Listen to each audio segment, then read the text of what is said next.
friends, welcome back to the beautiful Bloomin display garden.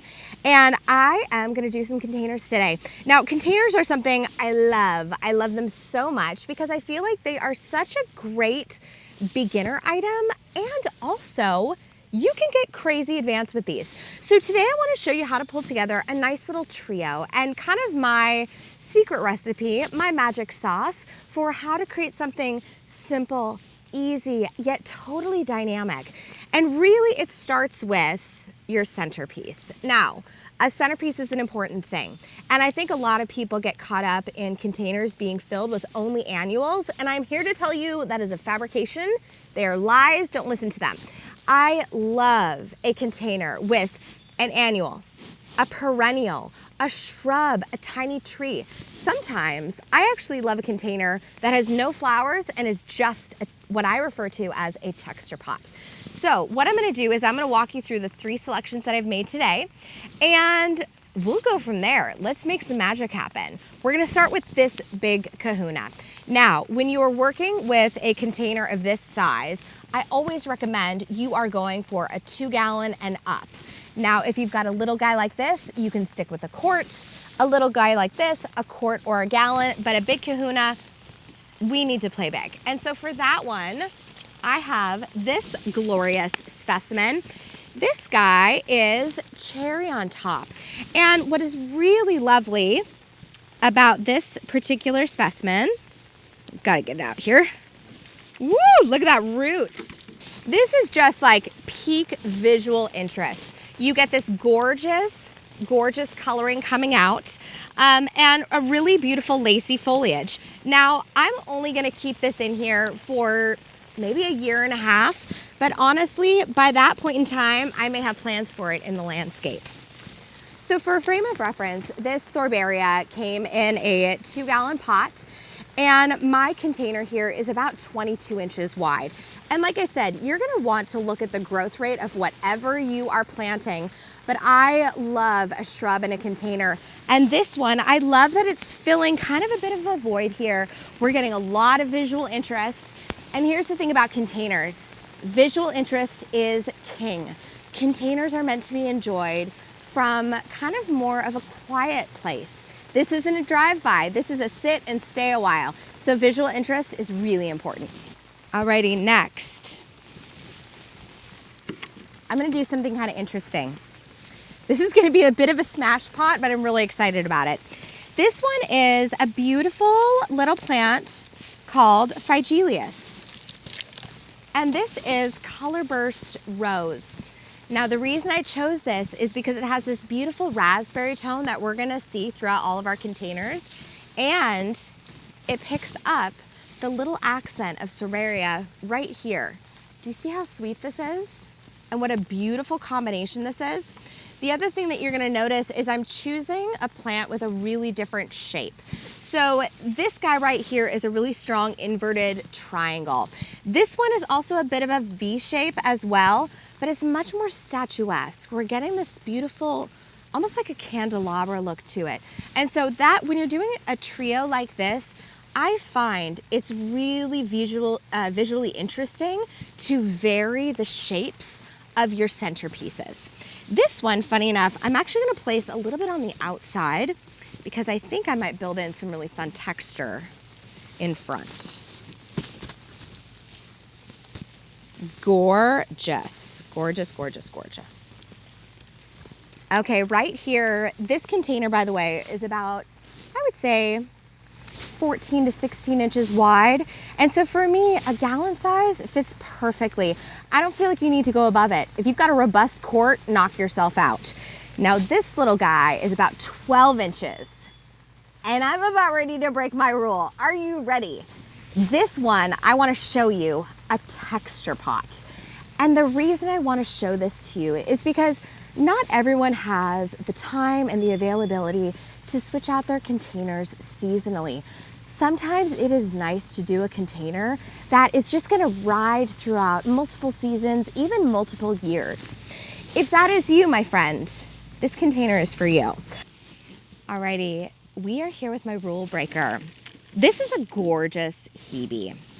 This is mauve marble. And what I love about this is you get some really interesting foliage texture and some really interesting foliage color. We're also bringing in a bit of this kind of plummy tone that I'm gonna play with here in just a minute. But I am loving this. And actually what I'm gonna do is this is going to be a texture pot because I think it's really important to show people that you can achieve an incredibly dynamic arrangement with almost zero florals. And so now here together, you're seeing various shapes. We've got our inverted triangle. We have a more columnar moment, right? So inverted triangle, rectangle, and then we're balancing it off with a sweet little mounded shape. So even if we do nothing else, even if you're like, Kate, this is the best I've got in me, guess what? You still have an incredible trio. However, I'm a more is more kind of gal.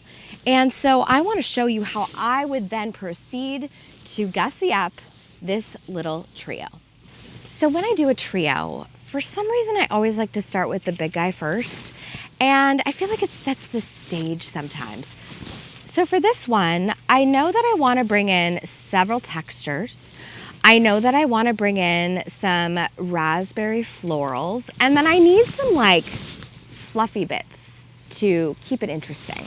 So what I'm actually going to do is I'm going to start by centering this beautiful sweet potato vine right smack dab in front. I love the contrasted leaf shape. We've got a really kind of adorable heart-shaped leaf, and it balances nice off of this serrated one. Also, as it cascades, it's going to be so different than my adorable Hebe. So I'm gonna get this guy right in the middle. And also, by the way, you get to choose what middle means to you. Like, are you gonna view it from a certain angle? Do you want an asymmetrical arrangement? That's really fun. So it's like, this is your garden, do what you want, have a good time. All right, next up, I kind of wanna bring in a big floral moment. And so I have these really gorgeous geraniums.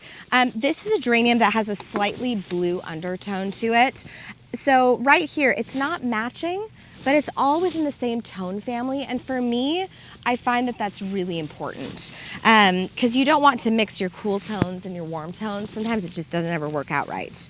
So I'm gonna plant these a little back from the edge. We're probably about 4 inches back because I like to add a lot of depth and dimension to any container that I'm arranging. I'm gonna add a second geranium for just a little bit of balance here on the other side. And that is starting to fill out really nicely. Okay, I love it. Now, sometimes, like I said, I'm a more is more kind of gal. And I want to bring in some adorable creeping Jenny. Now, the sun conditions that I'm working with here, this gets really great morning sun and then does get a little bit of that late day protection. So I feel comfortable bringing in a creeping Jenny here. I also love that we're adding a shot of brightness that's pulling down some of these gorgeous colors from the cherry on top. So let's get another one on the other side. Special insider tip. When you are doing a trio, I think it's really important that they talk to one another. And so one thing I kind of like to do is I like to have a bit of a wild card, kind of almost cascading. So they're having a bit of a conversation. Do you see how that makes such a huge difference? Right now, everyone is separated, everyone is doing their own thing. Boom, we bring this in and all of a sudden, this is more like an ensemble. Now, the reason I'm choosing this particular Calibrachoa is a couple of different things. It has a beautiful plummy center that is picking up my gorgeous Hebe tone. So that's another thing. Make sure you're echoing colors throughout your containers so that it reads as the ensemble that it's meant to be. Really beautiful. And the other thing that this purple does is it's really picking up on a lot of those tones here in the sweet potato. So building a lot of interest. Very excited. I think she's done. I'm gonna move on to my medium next. And what I wanna do is, I wanna encourage you to take a look at perennials in a planter because I think that is such a miss that people they just whiz right by perennials in a planter. And I think it's such a gorgeous thing to include. So I have a couple of little treats here. Okay, so this is Vanilla Drip. I love it so much. It's really a fluffy, fluffy center, really unique petal formation. And I think what's gonna be fun is seeing the contrast between this echinacea and this Phygelius. Again, building tension in the shape of our flowers. Now, this one is in a very big pot. So what I'm actually gonna do is I'm gonna knock off a lot of this soil. And I know I can do this because just feeling the pot, it's lovely and not root bound at all. So let me get to work on that, and I'm gonna pop it in this container. Okay, this adorable little monster is gonna go right in here. Now, one other thing that I like to encourage people to do is not only are we varying up our shapes of plants, but we're also varying up the heights. And so for me, I'm loving this echinacea. I feel like we're building some beautiful height right here in the middle, and then I'm gonna taper it down on this side. So we've got this gorgeous echinacea, and also this is gonna be a stunner throughout the summer and even into the fall. And so we're building longevity here for sure. Last but not least, I've got this awesome heuchera. You guys, this is Spice Curls. It's so cute. Oh my gosh, this is so cute, you guys. This is so cute. I'm loving it. I'm loving it. I just feel like I want a container that shows you the power of the perennial. Look at this. This beautiful rounded leaf shape is now echoing not only my calibrachoa up here, but my gorgeous hebe. And look at this, 3 incredible perennials. And all of a sudden, you just have something dramatic and interesting, and we're all in the same cool tones.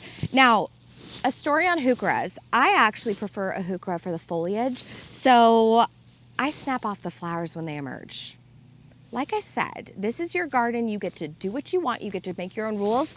And for me, I'm in a heuchera for its foliage, and especially this Spice Curls. She is so cute.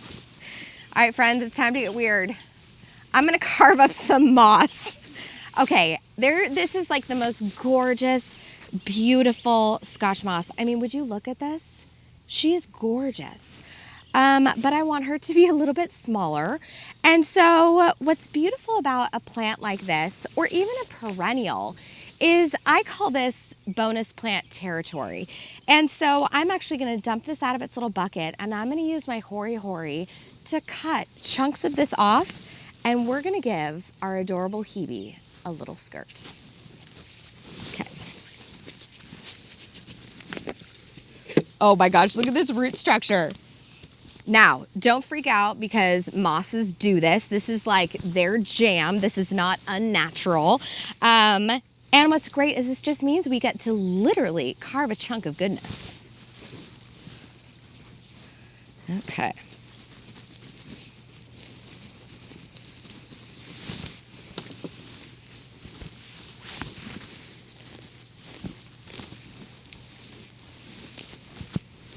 Look at that.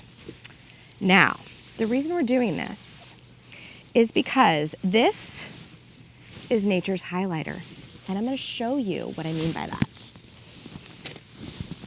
When you have a plant that has dark foliage like this hebe, for example, or even like a black mondo grass, anything with dark foliage, you run the risk of this disappearing into the landscape in about 30 seconds. However, when you use something like a natural highlighter like this, I want you to see what begins to happen.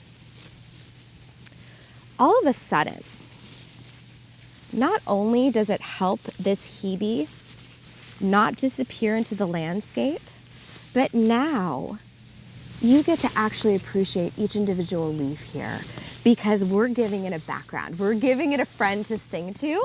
So I think what I'm gonna do is I'm gonna cut off a couple more chunks, and we're gonna go all the way around, and this is gonna be our third and final pot. It is nothing but the most gorgeous of textures all played together.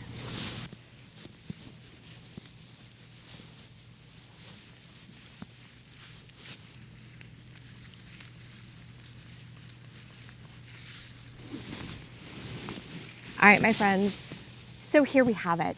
This is proof positive that you can have incredible shrubs and pots. You can build a container completely of perennials. And every single way you look, there's something beautiful to take in. Okay, I'm gonna see you in the next one. Get out there and say hello to your garden for me. Bye.